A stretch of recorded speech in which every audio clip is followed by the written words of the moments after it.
Hey everybody, Zach Butler YGO back with another video. This time we're going to be doing an old favorite of mine. We're going to be doing Lightsworn, but I'm going to show you guys the Runick version that I've been playing for the last couple tournaments. It's been super fun, as well as go over some of the changes I may make going forward if I continue to play this one.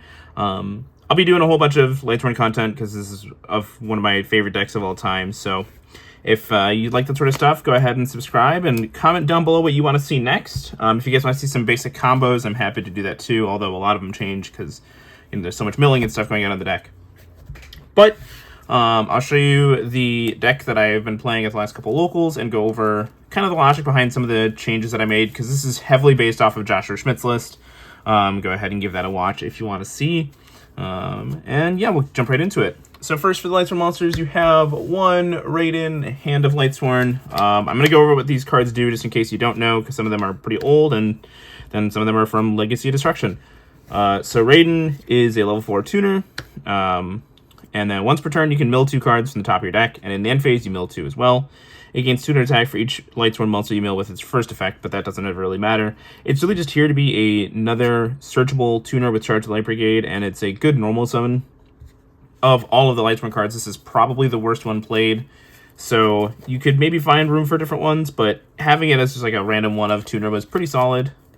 Next, for the new monsters, we have 3 Lightsworn Dragonling. This card is crazy. If you have a Lightsworn monster in your graveyard, you can go ahead and activate this and special summon it. Then on special summon, you can Foolish Burial a Lightsworn monster from your deck, and then if it is sent to the graveyard by a card effect, it can add a dragon with 3,000 attack, 2,600 defense, so basically Judgment Dragon or Punishment Dragon from your deck to your hand. That effect doesn't come up in this version of the deck, because I don't play either Judgment or Punishment, but it is cool in other versions. It's really just there to be like a one... If you open up with this, and you have like a Lightsworn engrave, or you have the ability to put one engrave with a runic spell with Hugin, you can get into Dispada right away with this card, which is really solid. Then the next new Lightsworn we play is Vice, Lightsworn Archfiend. This card is also pretty insane, and honestly I feel like it's just a custom card. What it does is if you have another Lightsworn monster in your hand, you can go ahead and place that on top of the deck, and then special summon this and mill 2 cards. And then if Vice is milled, you get to go ahead and special summon any other Lightsworn monster that isn't Vice from your graveyard, which is really solid. Like, both effects are just crazy. So this card is really, really good, and it's just another level 4 tuner. This one is also able to be normal summon, but you obviously prefer to special summon it with its effect. And then I play 3 Felice and 3 Wolf. These are your millers. This is what you want to hit every game if you can, obviously. Felice is a tuner that you special summon if it's milled by a monster effect, and then it's an exiled force. You contribute it to pop a monster, and then it mills 3 when it does that. And then Wolf is special summon whenever it is milled. Neither one of these can be normal summoned though, which is unfortunate, but it's not as bad to draw them now because of Vice. There's actually a lot of hands where you want to draw one of these alongside that, so you can go ahead and have 2 bodies right away. And then I played just 2 Solar Recharge. Initially, I was playing 3. However, I cut the 3rd one for a single copy of Bestial Magnamut.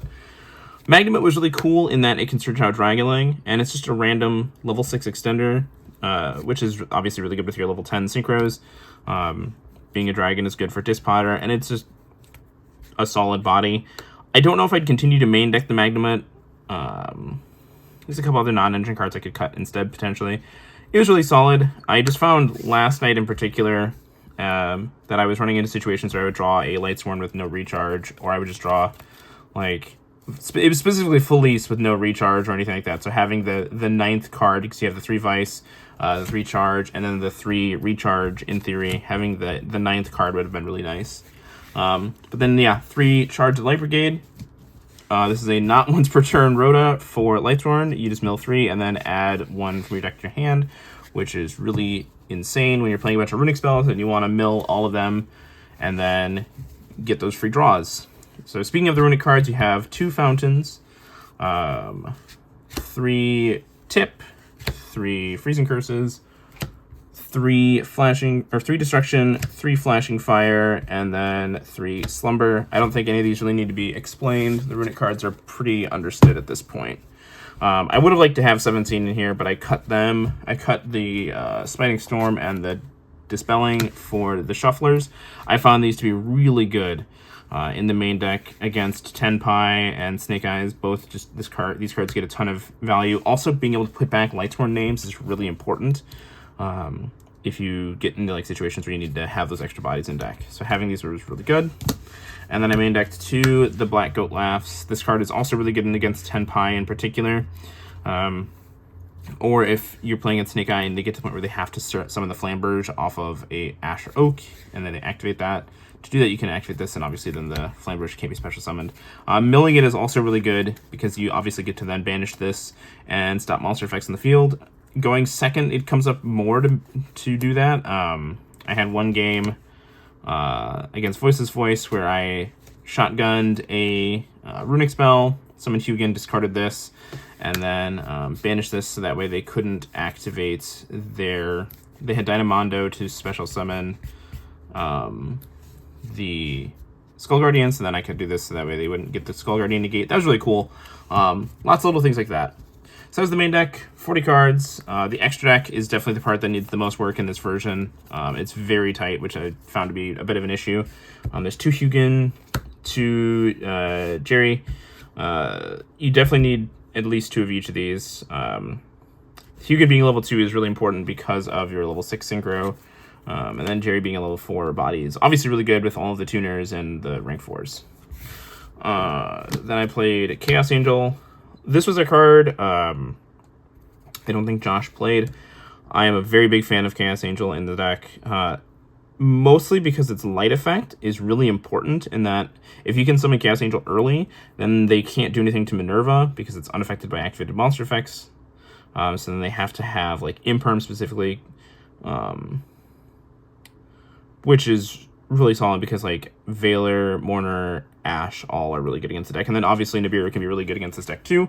So having this in the field is really important. And then in the Tenpai matchup, if you can make it with light and dark and then to summon in defense position and protect it with all your runic spells, they have a really hard time outing it. Dispotter for the Omega Loop combo. Omega. And then the new Minerva, the Athenian Lightsworn. This card on summon lets you mill Lightsworn monsters from your deck to the grave with different types up to the number of Lightsworn monsters used for its synchro summon. So generally you're going to get to mill 2. And you can't do like Wolf Felice because they're the same type, but you can do like Wolf Vice or Vice Felice or something like that, and then Vice would trigger and you get 2 bodies anyway. But then the other effect is that you can banish up to 4 Lightsworn monsters from your graveyard and mill that many cards from your deck, which can set up a ton of like the runic spell draws and everything like that. This card's just really crazy. And then the last synchro I played was 1 Coral Dragon. Just because it's a level 6, and it being a tuner is really beneficial.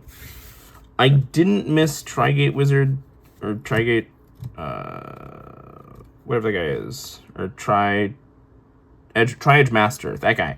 I didn't miss it too much. There was like one game last night where I really needed it, just to have like the extra draw, but in general it doesn't come up that much. The main benefit it had, honestly, was that it was a light level 6, so you could combine it with Gary to make a double effect Chaos Angel. And then for the Xyz package, I played 1 Dagaris, 1 Dagusto Emerald, and then 1 Minerva. All these cards came up a pretty decent amount. I found myself making Minerva a lot. Same with Emerald because I was actually doing Utopic Future and Utopic Draco Future. So on turn 1, you'd go these 2, and then do that, and you'd have a monster effect negation right there. This is pretty solid. It just gave the deck like another layer of interaction that I felt like it was lacking. I'm not sure if this was necessarily the best, but I liked it a lot. This card gave me a lot more agency than I thought it would initially do. So it might be something worth considering in the future, and it's going to be pretty solid into Tenpai as well. And then the 1 SP. Funnily enough, the reason for SP isn't because of its effect to banish like opponent's cards. It's just to banish itself most of the time because you just need room.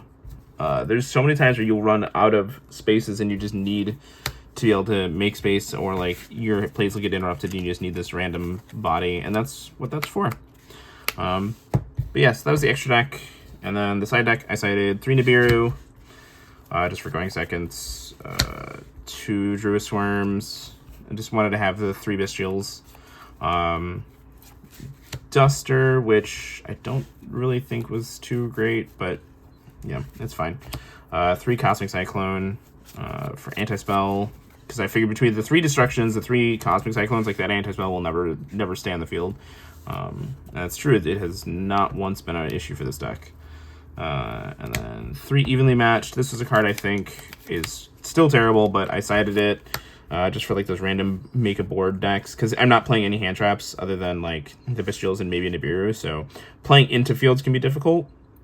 I don't know if going forward I would continue to do this. These might actually just become like Ash Blossoms, because I definitely think I need an Ash Blossom somewhere in there, because Ostinato and Brain Diffusion are both so commonplace right now that I think that having something for those kinds of cards would be really good.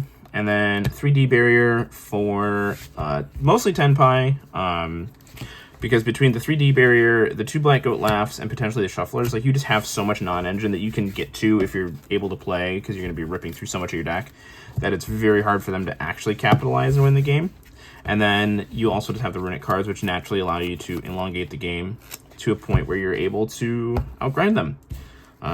Which is why I've only lost the 110 Pi, and that was when I bricked twice, and like I had to greed for like, I shouldn't say brick. I drew really poor hands twice, and I had to play like a really greedy line, and it just didn't pan out.